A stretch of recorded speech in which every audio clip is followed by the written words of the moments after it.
मैं राजेश तिवारी अपने YouTube channel RB news and blogs में आपका हार्दिक स्वागत करता हूँ। मैं आपको आज हल्द्वानी में एकदम खिली हुई धूप और हरे भरे खेत दिखाना चाह रहा हूँ। यहाँ पे आपका अभी हम कुसुमखेड़ा के इंडिया कॉलोनी में है, तो यहाँ से जो बिल्डिंग्स हैं, जो कंक्रीट का जंगल है, उसको दिखाना चाह रहा हूँ, साथ में हरे भरे जंगल। इसमें आपको तय करना है कि कौन सी चीज़ अच्छी लग रही है आपको, तो कमेंट में बताना मुझे। ये हरा भरा खेत अच्छा लग रहा है या ये कंक्रीट का जंगल है। एक प्राकृतिक जंगल है, प्राकृतिक व्यवस्था है, और कंक्रीट का जंगल है। हालांकि दोनों चीज़ों साथ लेके चलेंगे तभी एक व्यवस्था बन पाएगी। तो ये हमारा डॉगी भी है यहाँ पर, इसका नाम है योद्धा। उसको भूख लग गई है, यहाँ बैठ गया है। ठंड है तो ठंड में कपड़े पहन रखे हैं। योद्धा, ओ योद्धा।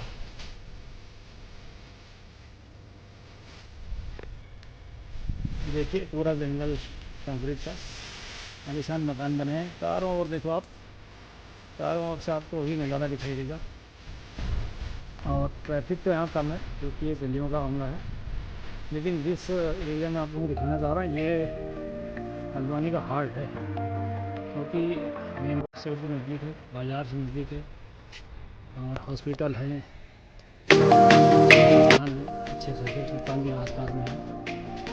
और रोज़मर्रा के जो काम आने वाली हमारी जो खादी सामग्री है, उसके लिए मॉल्स और ऐसे बड़ी दुकानें हैं। तो और कुछ यहाँ हल्द्वानी की खासियत यह है कि यहाँ नालियाँ नहीं हैं। आपको सीवर का पानी जो है वो ऐसे नहीं मिलेगा, बल्कि मैंने यहाँ पूछा कई लोगों को, तो वो बताते हैं कि उन्होंने केवल सोखते बना रखे नीचे। बाथरूम का पानी और तो आपका जो वॉशरूम का पानी है वो टोटल गड्ढों में जाता है नीचे। आपको नालियों में, बाज़ार की जो नालियों में है, ये केवल नालियाँ जो सड़क किनारे बनी है, ये केवल बरसाती पानी के लिए है, जो इकट्ठा होकर आगे नदी के द्वारा आगे निकल जाता है। ये साफ़ पानी रहता है। जो इनका गंदा पानी है, बाथरूम का पानी और वॉशरूम का पानी, वो उनके सोतों में जाता है। सभी ने सोते बना रखे हैं। तो इसको इस तरीके से स्वच्छ हल्द्वानी का रूप दे रहे हैं। हालांकि ये बहुत अच्छी बात है। एक और बात ये देखिए कि सब में अपने जो मकान हैं जो बनाए हैं, उनमें जो कवर एरिया है उसको अलग से रखा है, बाकी चारों ओर जगह छोड़ी हुई है। जैसे इनमें जो खिड़की दरवाजे तो खुलते हैं तो वो किसी को दिक्कत नहीं करते हैं, ना किसी की दीवारें चिपकी होती हैं। तो वो भी मुझे बहुत सुंदर बात लगी, अच्छी बात लगी। हम लोग क्या करते हैं, अपने मकान को पूरा कवर कर देते हैं, दूसरे मकान से चिपका देते हैं, तो हम एक साइड या दो साइड ही ओपन हो जाते हैं। जहाँ क्या है कि चारों ओर से ओपन है, तो चारों ओर से हवा जो है वो पास होती है। गर्मी के दिनों में विशेषकर जब ज़्यादा गर्म हो जाता है, तो हवा का जो वेंटिलेशन है वो बहुत अच्छा होता है। इस तरीके से इन्होंने, और सबसे बड़ी बात, एक बात और मैंने हल्द्वानी में देखी है कि जो सार्वजनिक जो सड़क है, जो गलियां हैं, उनमें जो लोग अपने वाहनों को ले जाने के लिए रैंप बनाते हैं, उसको रोड पे बिल्कुल नहीं फैलाया है, बल्कि रोड जैसी है वैसी है। अपनी जगह ज़रा छोड़कर अपनी गाड़ियाँ अंदर डालने के लिए, अपनी पार्किंग करने के लिए उसमें सड़क पर कोई घात नहीं दिया। सड़क तो जितनी है वो खुली की खुली है। बहुत कम लोगों ने उसमें अतिक्रमण जैसा काम कर रखा है, लेकिन वैसे ऐसा है नहीं। जो भी लोग यहाँ पे मकान बना रहे हैं, अभी हमारे यहाँ पे सामने मकान बन रहा है, तो उन्होंने भी अपनी चारों ओर से छोड़ा हुआ है, जिससे उनको चारों ओर से वेंटिलेशन मिलता है। हवा का जो बहाव है वो चारों ओर से बराबर रहता है, और साथ में आगे जगह छोड़ी हुई है। तो इस तरीके से अ, सड़क तो घेरी नहीं है। एक ही बुरी बात लगी, सब ने अपने घर के आगे मोटे मोटे पत्थर रखे हैं, जिससे उनकी दीवार पर कोई वाहन टकराए नहीं। पर इतना ज़रूर है, क्योंकि सड़कें ज़्यादा चौड़ी हैं नहीं यहाँ गलियों में, बहुत कम है 30 फीट की रोड। अधिकतर जो सड़कें हैं वो 15 से 18 फीट या 20 फीट तक की है। तो 20 फीट की चौड़ी सड़क में दो वाहन आस पास गुजरने में ज़रा दिक्कत होती है। उसका ज़रा सा उन्होंने, तो पहले डेवलपर कॉलोनाइजर थे, उन्होंने इस पर ध्यान नहीं दिया कि कभी आने वाले दिनों में वाहनों का दबाव भी पड़ेगा। तो वो दबाव ज़रूर सड़कें नहीं झेल पा रही हैं, क्योंकि बहुत दूर से कोई दो गाड़ियाँ आ रही चार पहिया, तो उनको एक को जगह देख कर कहीं पे पार के होना पड़ता है, साइड देनी पड़ती है, उनको बहुत दिक्कत होती है। हमारे पीछे ठीक अभी धूप हो रही है, इसलिए मैं यहाँ से दिखा रहा हूँ आपको कि धूप में ये बिल्कुल मैदान ऐसा लग रहा है जैसे क्रिकेट का मैदान हो।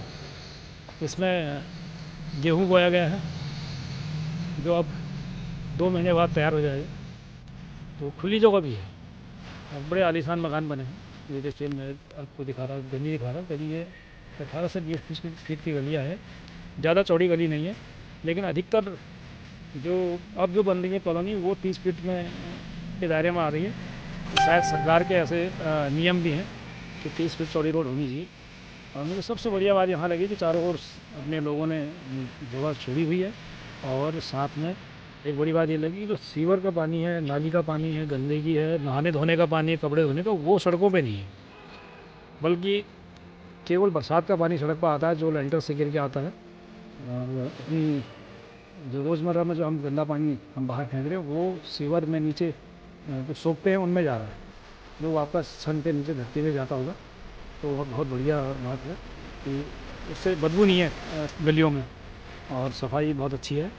तो हो सकता है आने वाले दिनों में जो स्मार्ट सिटीज़ हैं उसका दर्जा इसको ज़रूर मिलेगा ही मिलेगा, क्योंकि चारों ओर हरियाली भी है और सीवर का कोई ऐसा गंदगी नहीं है। शायद इसीलिए वो हिलोनी आना चाहते हैं। जैसे भी ये कुमाऊँ का बड़ा बाज़ार कहा जाता है, गढ़वाल में अगर देहरादून है तो कुमाऊँ का हिंदानी रिवेजा तो है ही है। कुमाऊँ का सबसे बड़ी मार्केट भी हिंदानी है। सब लोग यहाँ हिंदानी आने जाते हैं अधिकतर लोग। ऐसे ज़मीनों के दाम भी यहाँ बहुत हाइक कर रहे हैं। ज़मीन आपको 1500 से लेकर 3000 4000 तो बिल्डिंग में मिल जाएगी। बाकी जो मेन रोड हैं तो उनमें तो बात ही मत पूछो, उनमें सामान्य आदमी अपना घर बनाने का सपना नहीं देख सकता है यहाँ। क्योंकि 2-3 सालों में मैंने भी कई जगह पूछा, 2-3 साल में ये काफ़ी जंप के हैं, रियल इस्टेट में यहाँ जंप हुआ बहुत। तो उस तरीके की ये खूबसूरती है हमारी इस वाणी की। शैक्षणिक संस्थान और मेडिकल फैसिलिटीज़ ये यहाँ होने के कारण अधिकतर लोग यहाँ बाहर से यहीं अपना आशियाना बनाने के लिए आ रहे हैं और बना रहे हैं।